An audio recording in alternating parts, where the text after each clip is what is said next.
पता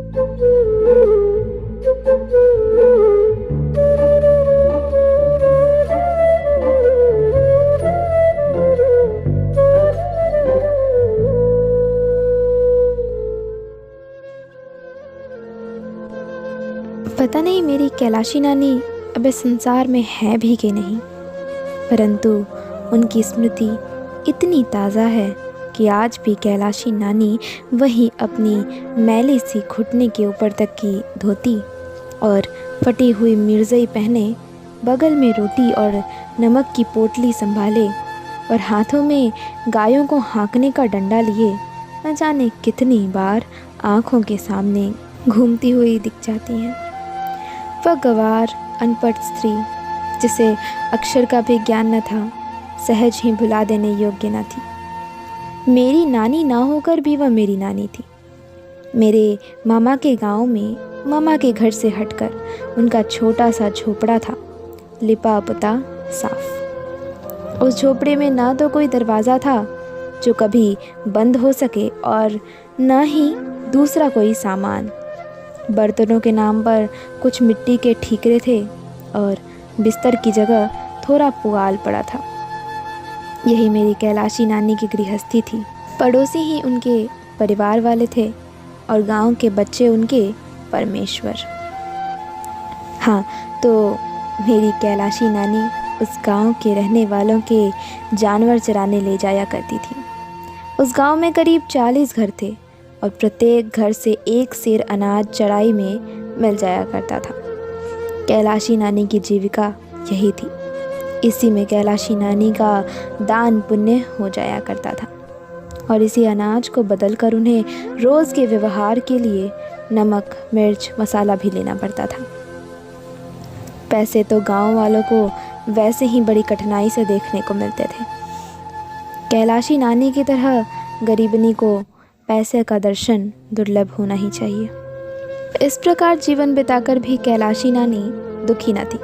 वे सदा प्रसन्न और हंसती रहती थी। दूसरों की सेवा के लिए तत्पर रहती। आधी रात को भी बुला लो तो वह तुम्हारा काम कर देंगी और तुमसे किसी प्रकार की आशा न रखेंगी। जाड़े के दिन शुरू थे। एक दिन मामा के गांव से एक आदमी संदेशा लेकर आया कि मामा ने माँ और बच्चों को बुलवाया है।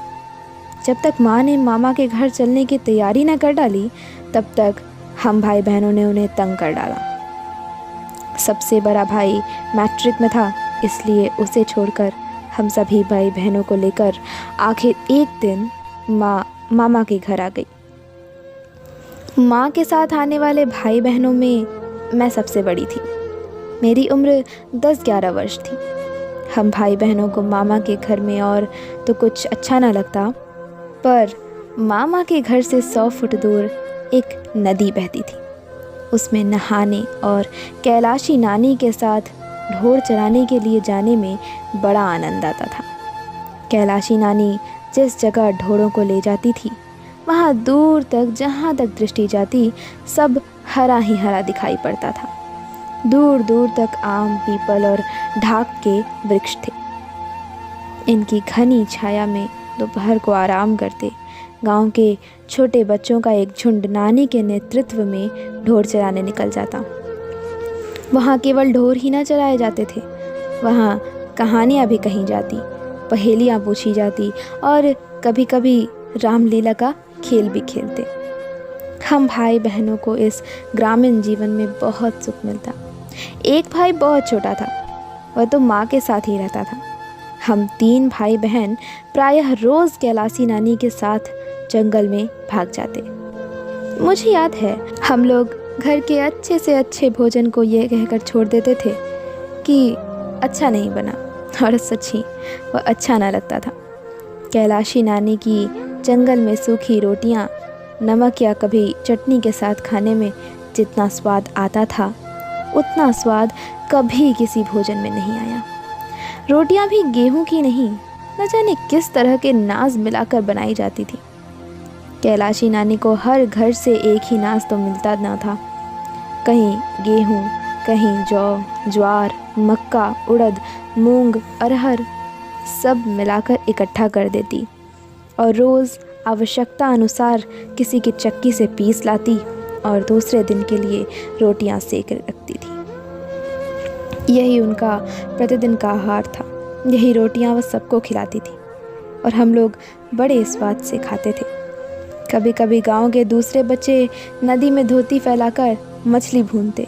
उस दिन कैलाशी नानी रोटी भी न खाती, सत्तू खाकर ही रह जाती। इस प्रकार एक दिन हम लोग कैलाशी नानी के साथ हार पर गए थे। उस दिन कैलाशी नानी ने राजा रानी की कहानी सुनाई थी। राजा की एक राजकुमारी थी, बड़ी सुंदर, बड़ी नेक।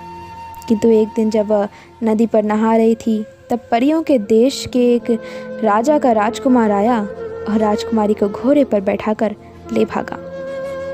कहानी सुनने के बाद कलेवा से पहिए हम लोग बड़ी देर तक नहाते थे और तैरते थे। पानी बहुत गहरा न था, पर बड़ा साफ था। नदी में नहाने का ही प्रलोभन हमें रोज़ यहाँ घसीट लाता। हाँ, तो उस दिन नहाते नहाते मुझे यही डर लग रहा था कि कहीं परियों के देश का राजकुमार ना आ जाए। वहाँ राजकुमार तो न आया, परंतु जब नहा धोकर लौटी तो देखा कि कैलाशी नानी के पास कोई बैठा है। कपड़े ज़रा साफ सुथरे थे। मैं डरी कि कहीं यही तो वह राजकुमार नहीं है। फिर घबराकर दूर तक नज़र दौड़ाकर देखा, कहीं भी कोई घोड़ा न दिखा।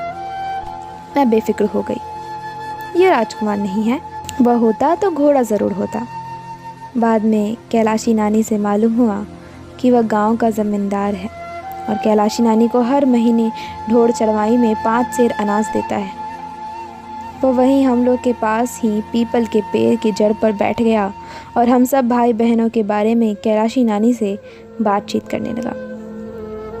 जब उसे मालूम हुआ कि अभी तक मेरी शादी नहीं हुई तो उसे बड़ा आश्चर्य हुआ, क्योंकि गांव में तो उस समय लड़की के पैदा होते ही ब्याह की बातचीत हो जाती और 3-4 साल की होते होते तो उसका ब्याह भी हो जाता था।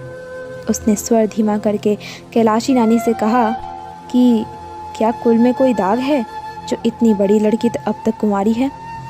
कैलाशी नानी ने कहा, नहीं भैया, कुल में दाग वाग कुछ नहीं है, बड़े आदमी हैं, लड़की लड़के सभी मदरसे में पढ़ते हैं।